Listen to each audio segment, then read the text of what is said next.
Start recording. Fine. So while Einstein was solving the most difficult problems in physics, his private life was unraveling. ठीक है कि ये तो ठीक है उनका प्रोफेशनल लाइफ हमने देखा कि उन्होंने पेपर पब्लिश किए, उन्होंने फॉर्मूला पब्लिश किया, but at the same time उनका जो प्राइवेट लाइफ था that was unraveling. What do you mean by unraveling? It started failing. Why? Let us see. Albert had wanted to marry Milavia right after finishing his studies. हम लोग ने देखा पहले कि मिलेविया जो उनकी क्लासमेट थी वो उन्हें पसंद आती थी because they started falling in love because they had a common interest. But then he wanted to marry her, right? ये हम लोग ने देखा. But his mother was against it. पर जो उनकी मम्मी थी अल्बर्ट की, she was against it. She thought Milavia, who was 3 years older than her son, was too old for him. She was also bothered by Milavia's intelligence. ठीक है कि उनको लगता था कि नहीं नहीं ये तो आपसे 3 साल बड़ी है एंड नहीं ये ज्यादा ही बड़ी है आपके लिए, एंड इसलिए उसकी मॉम को मिलेविया पसंद नहीं थी. एंड उनको ऐसे लगता था कि she was also bothered bye her intelligence. हम लोग ने देखा कि जैसे अल्बर्ट आइंस्टाइन थे, उसकी मॉम को स्टार्टिंग में अच्छा नहीं लगा था, वो उन्होंने बोला था ही she thought him as a freak. उनको लगता था कि इनके पास ये थोड़े अलग बिहेवियर के है, ये लोगों से थोड़ा अलग बिहेव करते हैं. तो वैसी ही मिलेविया थी, हम लोग ने देखा, इसीलिए तो अल्बर्ट आइंस्टाइन को वो अच्छी लगी because they both share same interest. And that is why her mother didn't like his mother didn't like her. She is a book like you, his mother said, and Einstein put the wedding off. उन्होंने बोला कि वो same आपकी जैसी ही है and that is why I don't agree for you two to get married. And finally Einstein ने क्या किया, उनके साथ उनकी शादी कैंसिल कर दी. But the pair finally married in January 1903 and had 2 sons. But उन्होंने फिर थोड़े ही टाइम के बाद वापस शादी कर ली and they had 2 sons. But a few years later, the marriage faltered. But क्या हो गया? 2 साल के बाद क्या हो गया? The marriage faltered. Faltered is it became weak. Why?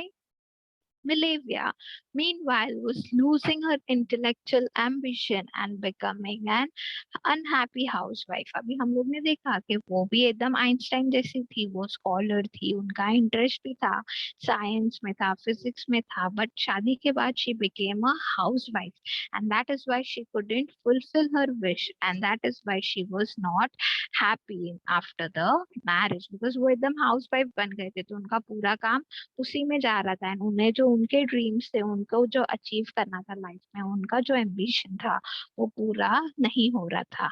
And after years of constant fighting, the couple finally divorced in 1919. Einstein married his cousin Elsa the same year, and after they had a lot of fighting and arguments, and उन्होंने divorce ले लिया 1919 में. and उसके बाद वही year में Einstein ने अपने कजिन थी एल्सा, उनसे उन्होंने शादी कर लिया. Next, Einstein's new personal chapter coincided with his rise to world fame. तो अभी ये उनका जो नया पर्सनल चैप्टर स्टार्ट हुआ था, जो नई शादी कर ली थी उन्होंने, उसके बाद क्या था, it started rising with world fame.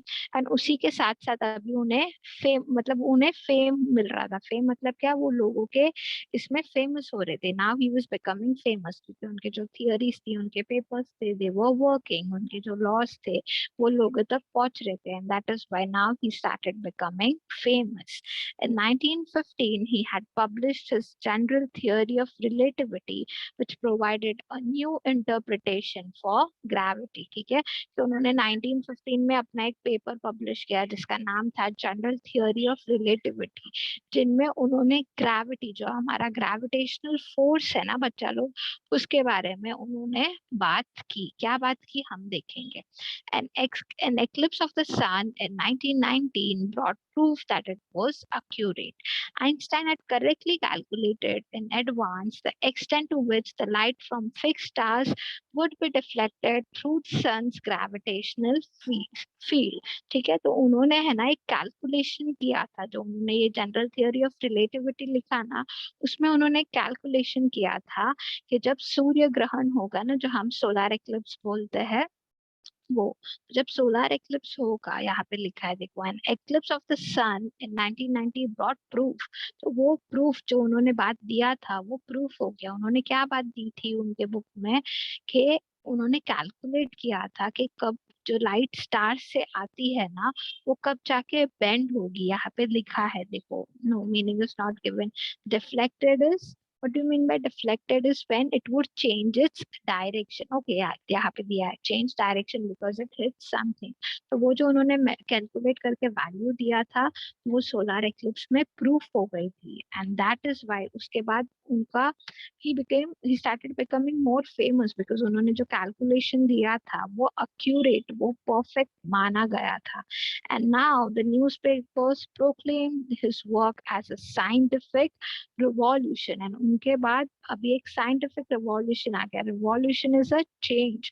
तो जो चीज उन्होंने मतलब जो वैल्यू उन्होंने कैलकुलेट किया था वो सही आया, एंड इसके लिए अभी लोग एक अलग पर्सपेक्शन से चीजें सोचने लगे हैं. दैट इज व्हाई न्यूज़पेपर ने उनके काम को क्या नाम दिया, scientific revolution.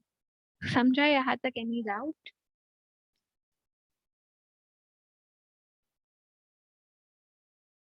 Hello, any Yes, doubt? ma'am. Doubt है कोई? No, ma'am. Okay. Einstein received the Nobel Prize for Physics in 1921. He was showered with honors and invitations from all over the world and lauded by the press. ठीक है, lauded is applauded. कि press ने उन्हें बहुत applaud किया and उनको बहुत सारे जगह फिर honors आए, honors मिलने लगे, invitations आने लगे. क्यों? Because उन्होंने Nobel Prize for Physics जीत लिया था in 1921 after his theory of gravity. Next, when the Nazis came to power in Germany in 1933, Einstein emigrated to the United States. Now, what do you mean by Nazis? Nazis मतलब उस time पे कौन थे? जो Hitler थे ना, वो Germany पे अपना रूल कर रहे थे. तो वो जर्मनी पे रूल कर रहे थे, तो आइंस्टाइन ने क्या डिसाइड किया कि मैं यहाँ से एमिग्रेट हो जाता हूँ. What do you mean by emigrate? Emigrate is to leave one country and to go into another country and settle there permanently. तो उन्होंने डिसाइड किया कि नहीं बाबा, ये नाजिस यहाँ पे जो हिटलर का रूल है, मुझे यहाँ पे नहीं रहना. एंड फिर उन्होंने जर्मनी से कहाँ पे शिफ्ट होने का सोचा? यूएस में, यूनाइटेड स्टेट्स में. 5 years later, the discovery of nuclear fission in Berlin had American physicists in an uproar. ठीक है, तो वो यूएस में सेटल हो गए थे, और उसके 5 साल बाद क्या हुआ? डिस्कवरी पता चली, जो न्यूक्लियर फिशन. न्यूक्लियर फिशन मतलब क्या है बच्चा लोग? जो मेन न्यूक्लियर मतलब क्या? न्यूक्लियर फिशन, फिशन इज टूटना. तो न्यूक्लियर को कैसे अपन तोड़ सकते हैं, वो सारी पावर, वो सारा डिस्कवरी किसको पता चल गया? अमेरिका को पता चल गया. American physicist in an अप्रोर is very upset. ठीक है, तो फिर इसके लिए वो लोग बहुत अपसेट हो गए थे वैसा.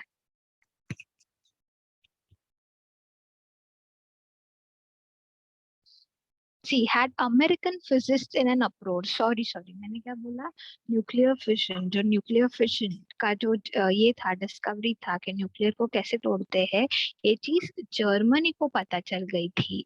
एंड इसीलिए अमेरिकन फिजिस्ट जो थे वो लोग बहुत अपसेट थे. समझा? American physicist in an अप्रोर. तो जब जर्मनी को ये चीज पता चल, क्यों वो लोग अपसेट थे? क्योंकि वो लोग डर गए थे अमेरिका वाले कि अभी जर्मनी को न्यूक्लियर फिशन पता चल गया. न्यूक्लियर फिशन मतलब क्या? जो बॉम्ब बनाते हैं उसमें न्यूक्लियर फिशन एक बहुत इंपॉर्टेंट पार्ट प्ले करता है. तो that is why they were like कि अभी ये लोग तो कभी भी बॉम्ब बना के हमारे कंट्री को डिस्ट्रॉय कर सकते हैं. एंड इसके लिए American physicist they were very upset. Many of them had fled from fascism, just as an Einstein had, and now they were afraid the Nazi could build and use an atomic bomb. What do you mean by fascism? Fascism is dictatorship. कि वहां पे जो dictatorship चलती थी इसकी, Nazis. Nazis मतलब मैंने क्या बोला? हिटलर. हिटलर की जो डिक्टेटरशिप चलती थी, इसीलिए बहुत सारे लोग वहां से मूव हो गए थे. Now all of them were afraid के बाबा इन्होंने एटॉमिक बॉम्ब स्टार्ट किया और हमें डिस्ट्रॉय कर दिया, तो At the urging of a colleague, Einstein wrote a letter to the American president, and Einstein इसीलिए बहुत टेंशन में आ गए कि ये जो हिटलर है, अगर उन्होंने बॉम्ब्स वो सब डेवलप किए तो अमेरिका पे वो बॉम्ब्स डाल सकते हैं, फिर अमेरिका डिस्ट्रॉय हो सकता है। तो वो बहुत टेंशन में थे, एंड इसीलिए उन्होंने अमेरिका के प्रेसिडेंट, उस टाइम पे अमेरिका के प्रेसिडेंट कौन थे, फ्रैंकलिन डी रूजवेल्ट, तो उन्होंने, जो आइंस्टाइन थे, उन्होंने उनको लेटर लिखा on 2 August 1933 in which he warned, कि उन्होंने उनको वार्न किया कि भाई अभी देखो क्या वार्न किया, हम लोग देखेंगे, that a single bomb of this type exploded in a pot might very well destroy the whole port together with some of the surrounding territory। ठीक है, कि अगर ऐसा एक छोटा सा बॉम्ब भी उन्होंने अगर हमारे कंट्री में डाल दिया तो हमारे कंट्री को तो वो डिस्ट्रॉय करेगा ही, साथ में साथ जो बाकी की सराउंडिंग टेरिटरी है उसको भी वो डिस्ट्रॉय कर देगा। His words did not fail to have an effect, and thankfully उन्होंने जो लेटर में लिखा वो ऐसा नहीं हो गया कि वो अनरेड हो गया या किसी ने उसको सुना नहीं। जो जो फ्रैंकलिन रूजवेल्ट थे जो प्रेसिडेंट, उन्होंने उनका लेटर पढ़ा और उन्होंने उनके ऊपर क्या कंक्लूजन निकाला, the American develop the atomic bomb in a secret project of their own. तो उन्होंने भी एटॉमिक बॉम्ब सीक्रेटली बनाना शुरू कर दिया and dropped it on the Japanese cities of Hiroshima and Nagasaki in August 1945।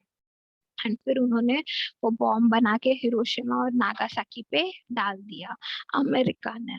Einstein was deeply shaken by the extent of the destruction। हमने, आप लोगों ने भी पढ़ा होगा जो हिरोशिमा एंड नागासाकी पे एटॉमिक बॉम्ब का हुआ था, तो कितना डिस्ट्रक्शन, कितना सब Yes, ma'am. Destroy.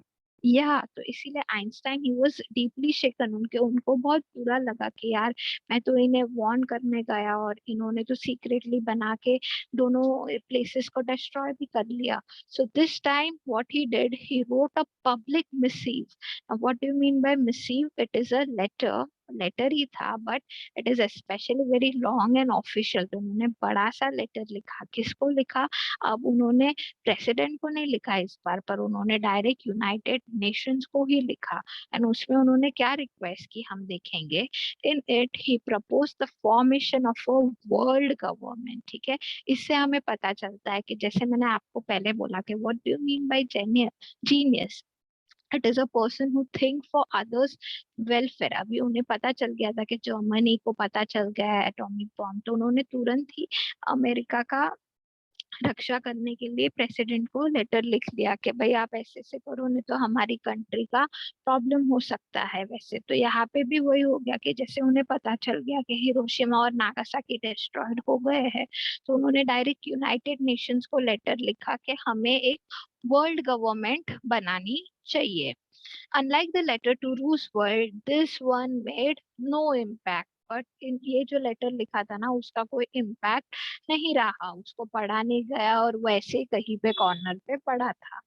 But over the next decade, Einstein got even more involved in politics, okay? And next decade, मतलब next 10 years में फिर उन्होंने क्या किया, उन्होंने अपना इंटरेस्ट पॉलिटिक्स में बढ़ाया, उनको पॉलिटिक्स में अच्छा लगने लगा।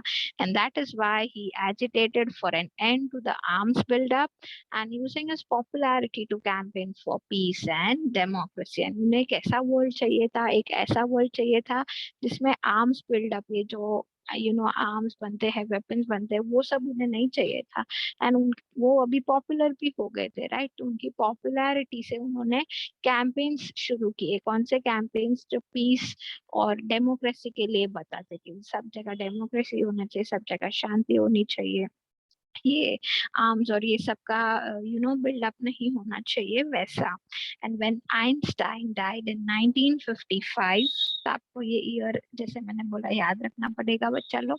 तो 1955 में finally he died and at the age of 76 he was celebrated as a visionary. ठीक है, उनको लोग क्या मानते हैं? As a visionary। What do you mean by visionary?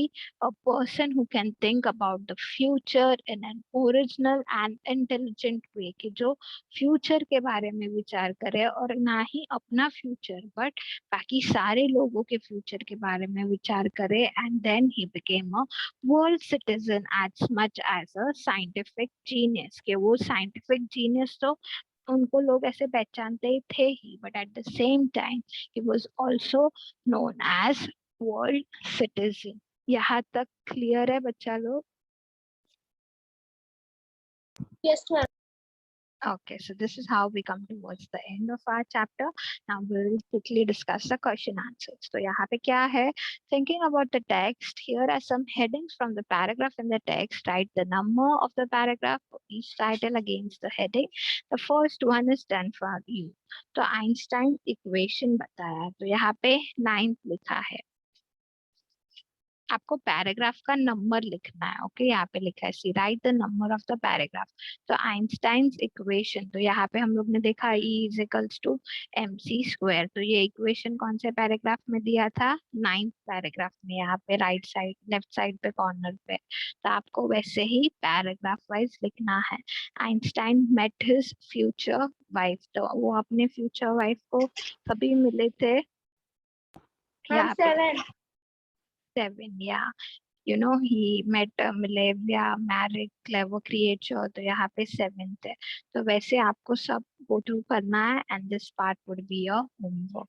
ठीक है, तो पहले का ऊपर के 2 क्वेश्चंस नहीं, पहले का एक question, what do you mean bye genius and what qualities, तो वो एक पार्ट आपका होमवर्क बन जाएगा और ये एक पार्ट आपका होमवर्क बन जाएगा। Next, who has this opinion about Einstein. ठीक है, तो हमें लिखना है कि ये सारे ओपिनियन किसने दिए थे आइंस्टाइन के बारे में। तो हम लोग ने देखा ही वाज बोरिंग, तो ये बोरिंग थे वो, ये कौन बोलता था? हम Ma'am, लोग ने देखा is था, playmate.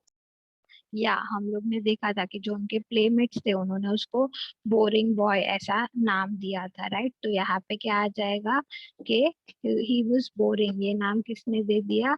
उनके जो प्लेमेट्स थे उन्होंने ये नाम दे दिया। तो यहाँ पे आप लोग लिख लोगे प्लेमेट्स। ठीक है, next, he was stupid and would never succeed in life, ये किसका मानना था? Headmaster, ma'am.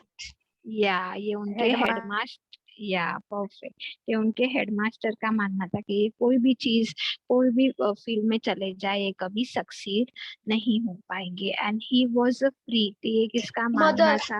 His या mom. ये उनकी मॉम का मानना था। तो यहाँ पे आप लिखोगे his mother.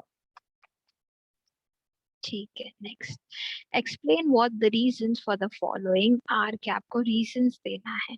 Explain Einstein leaving the school in Munich for good, कि आइंस्टाइन ने अपना स्कूल क्यों लीव कर लिया? तो हम लोग ने Ma'am, देखा, क्योंकि Einstein hated the school's regimentation and often या clashed with his teachers. हम लोग ने देखा दैट ही नेवर लाइक जो स्कूल का रेजिमेंटेशन था, जो स्ट्रिक्ट बिहेवियर था, एंड दैट इज व्हाई उनके ऑफन क्लैशेस होते थे अपने टीचर्स के साथ। एंड दैट इज व्हाई उन्होंने डिसाइड किया कि नहीं बाबा, मैं यहाँ पे नहीं रहता हूँ, मैं कहाँ चला जाता हूँ, दूसरी जगह चला जाता हूँ फॉर माई फर्दर स्टडीज। तो रेजिमेंटेशन एक वर्ड आ जाएगा स्पेशल, और एक कौन सा वर्ड आ जाएगा कि उनको लिबरल चाहिए था वैसा। तो आप ये इतना लिख सकते हो। Next, Einstein wanting to study in Switzerland rather in Munich. तो यहाँ पे भी वो आ जाएगा कि उनको स्विट्जरलैंड में क्यों पढ़ना था और उनको म्यूनिक में क्यों नहीं पढ़ना था। तो वही आ जाएगा, देखो यहाँ पे मैंने रेड में हाईलाइट किया है। या मैम और तो और ये भी आएगा कि स्विट्जरलैंड मोर लिबरल या देन यही म्यूनिक। यही मेन पॉइंट है कि उन्हें लगा था कि वो बहुत ज्यादा लिबरल है। तो मेन आप यही डालोगे that it was more liberal than Munich, and that is why he thought that Switzerland is a better place for further studies. Next, Einstein seeing in Mileva and ally. ठीक है, कि Einstein seeing in Mileva and ally, तो ये क्यों होने लगा? उनको क्यों लगा कि हाँ ये मेरे टाइप की है? बिकॉज उनको ऐसे लगता था, मैम क्योंकि वो दोनों same type. yeah, because he thought that Einstein saw in her an ally against the Philistines, के जो लोगों को लगता था कि ये लोग कैसे सेम, ये कैसा सेम है, वैसे उसे नहीं लगता था। तो that you can write that he thought that Philistine word आप लोग आंसर में डालना, that he thought that he was against the Philistine because उनके फैमिली और उनके यूनिवर्सिटी के लोगों के साथ हमेशा उनके ऑड्स होते रहते थे। तो ये पूरा आपका आंसर बन जाएगा। Clear? Yes, ma'am. Okay. Yes, ma'am.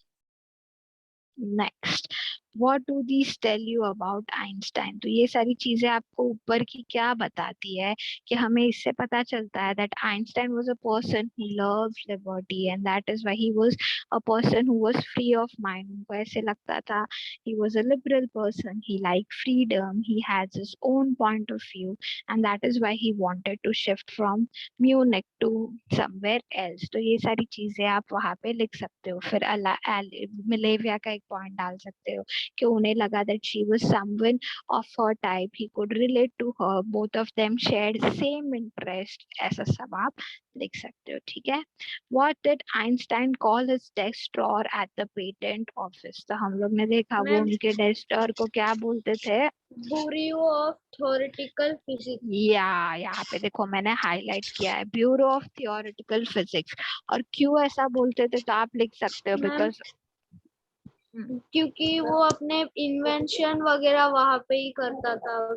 या ये लाइन आप लिखोगे कि he was actually developing his own idea in secrets, and related to that ideas all the paperwork or maybe all the information had been stored in that drawer, and that is why he used to call his drawer Bureau of Theoretical Physics. ठीक है, next. Yeah, why did Einstein write a letter to Franklin Roosevelt? कि जो president थे उनको उन्होंने क्यों letter लिखा? Because now he was afraid, कि उन्हें पता था कि Germany now knows that how to develop nuclear bomb, and that is why he wanted America to, that is why he wanted to warn America that Germany has the ability to build a bomb, and for your security you should do something. बराबर ना? उन्हें warn करना था America के president को कि Germany को अभी बॉम्ब बनाना आ गया है, तो आपको कुछ ना कुछ करना पड़ेगा सो दैट आप हमारे कंट्री की रक्षा कर सको। Next, how did Einstein, okay ठीक है, ये दो अभी आप होमवर्क में कर लेना। How did Einstein react to the bombing of Hiroshima and Nagasaki? तो हम लोग ने देखा उन्हें बहुत बुरा लगा, एंड फिर उन्होंने बड़ा लेटर लिखा, किसको लिखा? डायरेक्ट यूनाइटेड नेशंस को लिखा। तो वो सब आप यहाँ पे हिरोशिमा एंड नागासाकी वाले में बता सकते हो। And why he is remembered as a world citizen? तो ये भी मैंने यहाँ पे बताया आपको लास्ट में, दैट ही कहाँ पे गया, या वर्ल्ड सिटीजन क्यों? बिकॉज उन्होंने लोगों के बारे में सोचा, ही वांटेड के पूरा वर्ल्ड सिक्योर रहे, ना कि डिस्ट्रक्शन में जाए। एंड इसीलिए उन्होंने यहाँ पे डायरेक्ट लेटर लिखा यूनाइटेड नेशंस को कि वर्ल्ड गवर्नमेंट बननी चाहिए। तो इसीलिए इसी से पता चल जाता है कि उन्होंने, उनको वर्ल्ड के लिए कितना कंसर्न था। तो ये सारी चीजें आप लिख सकते हो, ठीक है। एंड ये here are some fun facts from Einstein life. Arrange them in chronological order. कि आपको लाइन से और उसको अरेंज करना है, right from the event one two the last event. अब बच्चा लोग, I would request you all कि जस्ट नेमिंग के लिए नेम मत कर देना, go through the entire chapter and right the event so that आपको भी पता चले कि उनके लाइफ में कौन सी इवेंट कब हुई। जैसे हम यहाँ पे देखें तो यहाँ पे you can say see Einstein was born in the German city of Ulm. तो ये फर्स्ट पार्ट बन जाएगा। हम लोग ने स्टार्टिंग में देखा कि उनका बॉर्न हुआ था, फिर हम लोग ने देखा कि उन्होंने स्कूल अटेंड किया। तो फिर आप यहाँ पे लिख सकते हो that Einstein attend a high school in Munich. तो ये बन जाएगा सेकेंड पार्ट। फिर क्या होगा, पर हम लोग ने देखा उनकी फैमिली थी वो मिलान में शिफ्ट हो गई थी, तो ये थर्ड पार्ट हो जाएगा। फिर हमने देखा that he was very tired of school regimentation, तो ये फोर्थ पार्ट हो जाएगा। तो ऐसा सब आप पूरा गो थ्रू करो और फिर आप सारे नेमिंग्स एक साथ देना। Clear till here? Any doubt? No, ma'am. Okay, this is something which we will do later on when we will do grammar and all. So yeah, that was it for today's session. Any doubt you have, guys, both of you? No, ma'am. Okay. Chalo, thank you. Then you guys can leave. Homework you guys can submit by 10 o'clock. ठीक है?